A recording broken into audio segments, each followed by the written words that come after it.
দেখুন গোটা পশ্চিমবাংলায় পরিবর্তনের লক্ষ্যে পরিবর্তন যাত্রা হয়েছে। নির্বাচন কমিশন ভোট ঘোষণা করেছে ফার্স্ট ফেজ 23 এপ্রিল 29 এপ্রিল। আমাদের ভোট মালদা মানিকচকের ভোট 23 এপ্রিল। প্রার্থী ঘোষণা করেছে ভারতীয় জনতা পার্টির পক্ষ থেকে। প্রার্থী হয়েছে, মানুষের সাড়া আছে। ভারতীয় জনতা পার্টির কার্যকর্তা আজ থেকেই নেমে গেছে প্রচারে। তাদের উৎসাহ এবং তাদের আনন্দ, আগ্রহ এবং জনগণের যে আগ্রহ আমরা আজকেই ভোট প্রচারে বুঝতে পারলাম। মানিকচক বিধানসভা ভারতীয় জনতা পার্টির বিজেপি 100% প্রতিদ্বন্দ্বী কাউকে মনে করছেন? প্রতিদ্বন্দ্বী কাউকে মনে করছে? এইবারকার প্রতিদ্বন্দ্বী মানিকচক বিধানসভায় কোনো দলই নাই।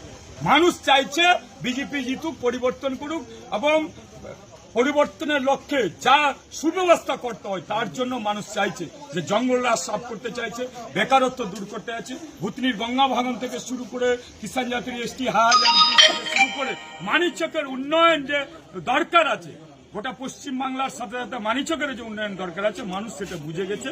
বাঁচার লড়াই, পশ্চিমবঙ্গের রক্ষার লড়াই, মানিকচক রক্ষার লড়াইয়ে মানিকচকের মানুষ সর্বদল নির্বিশেষে, সর্বধর্ম নির্বিশেষে বিজেপিকে চাইছে। পদ্ম মানিকচকে ফুটবে এবং পদ্ম ফুলি জিতবে। কতটা কঠিন ছিল টিকিট পাওয়া?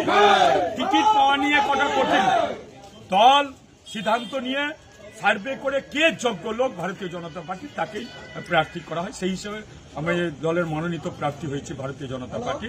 দলকে ভারতীয় জনতা পার্টির কার্যকর্তা মিলে মানিকচক বিধানসভা পশ্চিমবঙ্গে ভারতীয় জনতা পার্টিকে সরকার করার লক্ষ্যে উপহার দেব মানিকচক বিধানসভা।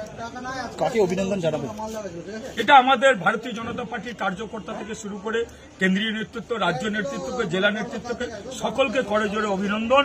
ভারতীয় জনতা পার্টির পক্ষ থেকে যে টিকিটটা দিয়েছে আমাকে পাশাপাশি ধন্যবাদ জানাচ্ছি। পাশাপাশি মানিকচকের বিধানসভার যত কার্যকর্তা আছে তাদেরকেও ধন্যবাদ জানাচ্ছি, কৃতজ্ঞতা।